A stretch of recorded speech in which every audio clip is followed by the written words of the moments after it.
पर्व न्यूज। आरंभ एका नव्या पर्वाचा। सिंहगड वाहतूक विभाग अंतर्गत राजाराम पूल ते फन टाइम थिएटर दरम्यान सुरू असलेल्या उड्डाणपुलाच्या कामामुळे वाहतुकीच्या सुरक्षेच्या दृष्टीने महत्त्वाचा निर्णय घेण्यात आलाय। या निर्णयानुसार सिंहगड रोडवरून स्वारगेटकडे जाणाऱ्या वाहनांसाठी इनामदार चौकातील उजवीकडील वळण तात्पुरत्या स्वरूपात बंद करण्यात येत आहे। वाहतूक विभागाच्या माहितीनुसार या ठिकाणी उतरताना वाहनाचा वेग अधिक असतो, त्यामुळे उजवीकडे वळणाऱ्या वाहनांमुळे होणाऱ्या अपघाताची शक्यता लक्षात घेता हा निर्णय घेण्यात आला आहे।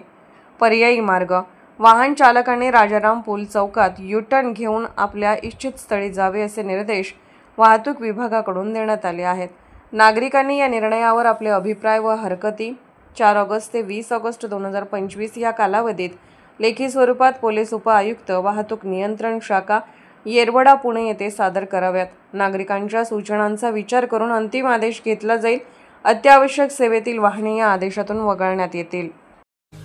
पुणे शहरातील आणि जिल्ह्यातील महत्त्वाच्या आणि ताज्या बातम्या पाहण्यासाठी आजच आमच्या आरंभ पर्व न्यूज चॅनलला YouTube वर सबस्क्राइब करा आणि बेल आयकॉन प्रेस करा।